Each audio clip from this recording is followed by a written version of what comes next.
Good morning, everyone. My name is Mighty Stream. I'm going to do your spiritual principle a day in a meditation for June 26th. Good morning to you. If you need to reach me, feel free to do so at recoveryofhope21@gmail.com. Oh, this is an exciting day. This title is The Therapeutic Value of Practicality. So I hope you have your coffee or your tea, your croissants. Are you ready? Are you ready? Okay. The therapeutic value of practicality, June 26th. We feel that our approach to the disease of addiction is completely realistic. For the therapeutic value of one addict helping another is without parallel. That comes from the basic text, chapter 4, How It Works. By the time we get to Narcotics Anonymous, right? Many of us have a long list of what didn't fix us. Family, relationships, doctors, treatment programs, religious institution. We begged God or something out there for relief. Because of our involvement in the justice system, some of us have had help imposed on us. All these individuals or entities may indeed have been helpful to our survival, even if only to introduce us to NA. Some may continue supporting us to this day. But we found them to be insufficient to help build the long-lasting changes to our lives that we needed. So what was missing? Good question, right? One member shared their aha moment. This concept of one addict helping another hit me on the head like a ton of bricks. I thought, now I get it. These were helpful, practical bricks, of course, bricks that we can use to build our life back up. Recovering addicts who've survived what we've survived are unquestionably the best source of practical information about recovery. This ideal not only makes sense to us, but it also brings us some relief. In NA, we create an atmosphere of healing for each other. That's what we mean by therapeutic. We help each other to heal through empathy and solidarity. The we of Narcotics Anonymous, of NA rather, is a powerful and practical resource we use to walk through life's difficulties and hold each other up as we heal. Honest sharing helps identify others who have survived infidelity, infertility, illness, and a myriad other hardships. We connect each other with members who've had to navigate similar things, and we get to learn from their experience. Our personal tragedies can become a shared source of strength. What could be more practical?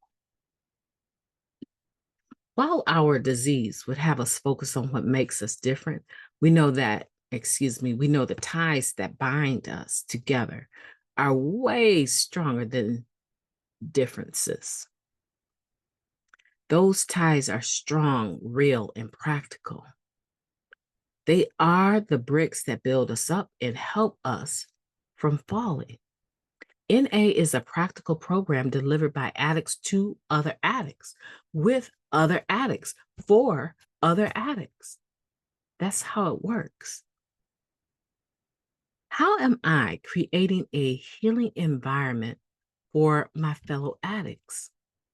What can I do today that's practical to help another addict? Let's take a moment of silence, followed by the we version of Serenity Prayer. Moment of silence now, please.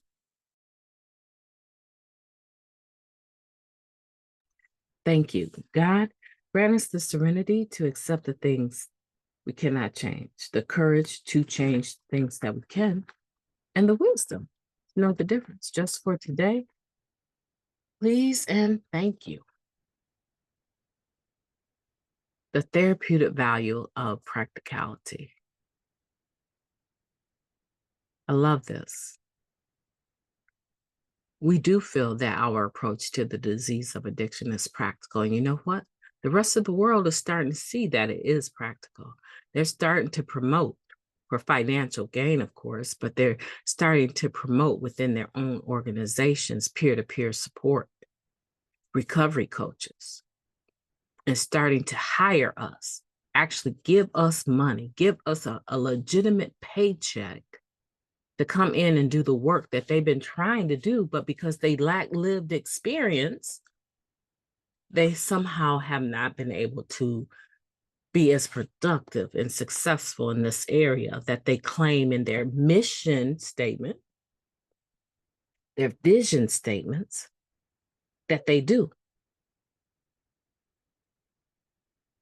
So let's find the people that can do this. Let's go ahead and secure funding. Let's get a grant and secure funding to hire the people. And we can, matter of fact, in order for the government to pay us, we need them to go get certified. So let's get enough money, pay these individuals that actually already have the experience, give them a certification, a 6-week program, get them certified so that they're covering, we're covering all our bases. There's no loopholes here.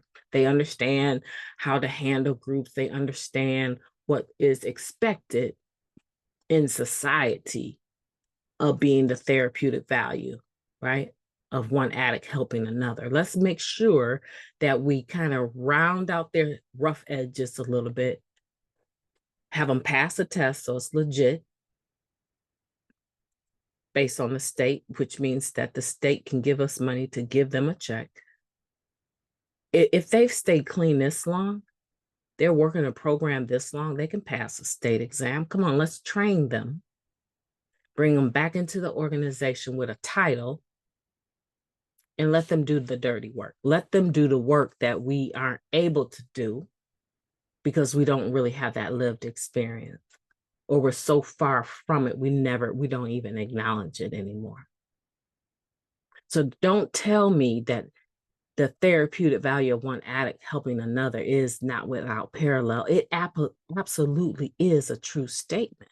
And the world is starting to recognize it because they're developing a scheme, in a sense, a way to be able to hire us to do the work that they need done to prop themselves up even further. And that sounds kind of negative, but you can call it whatever you want. I'm not trying to make it negative. I'm just saying that the therapeutic value of one addict helping another is finding its value in the world today. But we've always known it. We've always have suggested that it only takes 2 addicts to create a meeting, right? We've always talked it.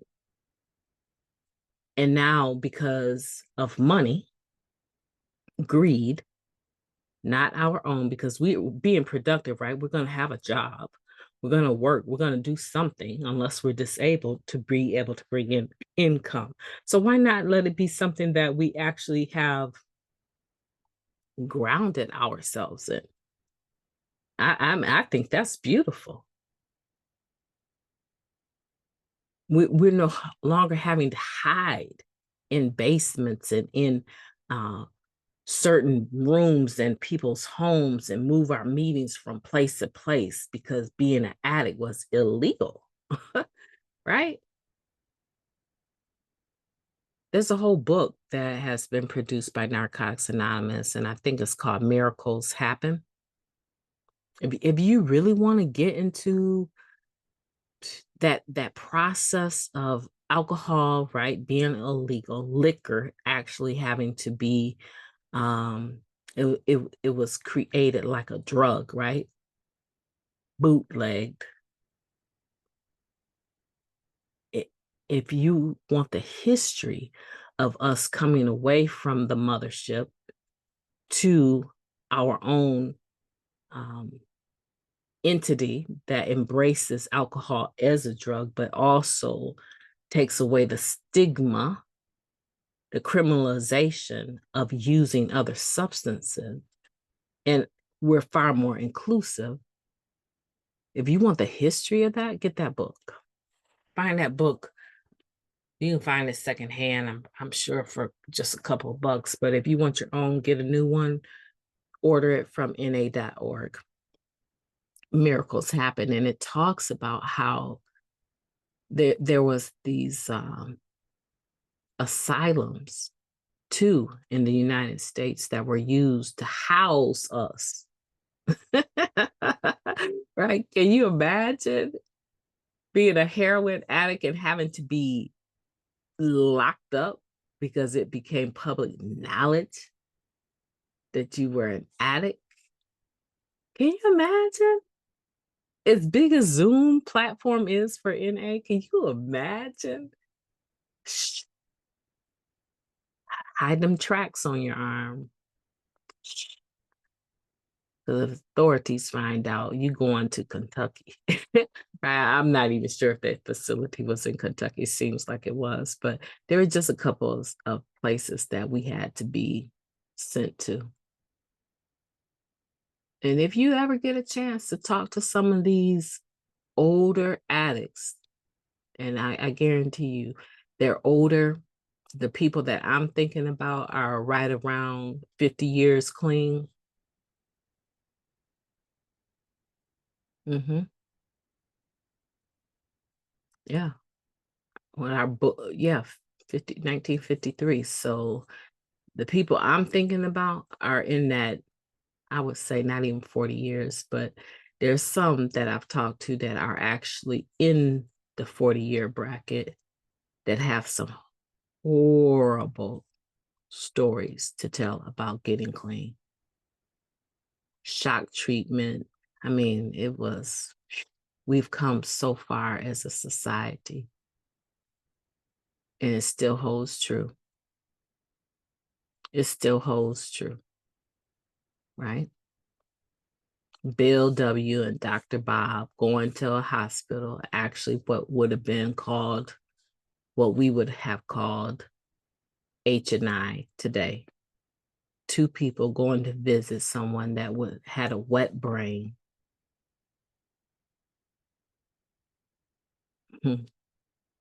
You see the picture anytime you go to one of these clubs, Alano clubs, you'll see the picture all the time. Bill W. and Dr. Bob sitting on the side of a bed, holding a meeting with an addict that was suffering from wet brain. So we've always believed that the power of love reigns. We've always believed it. And you can look at your own story and see it too. We're grateful. We're grateful for all the institutions, even the religious ones, the treatment programs, doctors, family, relationships. We're grateful. We're so grateful. But there comes a point in a time. There comes a point in a time where now the work of Narcotics Anonymous becomes real for us. And we have to move past it. We have to move forward into NA, into the spiritual principles that do talk about God. A lot of times we don't want to roll our sleeves up and get busy because we're still concerned about that third step. I talked about that in the Just for Today. Listen, I don't have time to dig into this too much, but I really am enjoying spending our time together. You know, when I do the podcast, I see the comments in my mind over the years. Not over the years, over the last year and a half or so. I think I started in March of 2022 with Just for Today.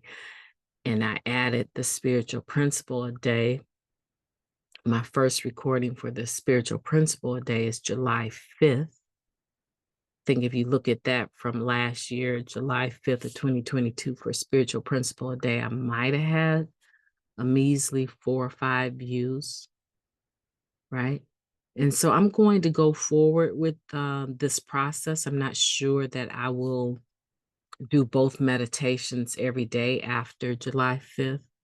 I'd be interested in knowing what you think about that, because I know that the information is out there, but every day is a brand new day.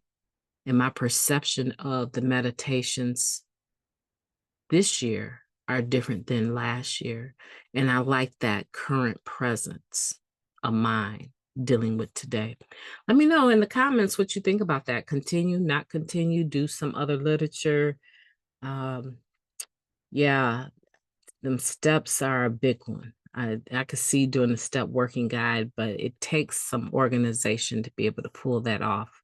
I have to have 2 screens up. It takes a little bit of work, and it just really depends on how I'm feeling, depends on how far I can get. But let me know what you think. I'm going to have a good day, regardless whether I do that or not. I'm going to have a good day anyway, because I've started it out on the right foot with you guys. Have a beautiful day on purpose. Do that for me. And I will be talking to you tomorrow. Take care.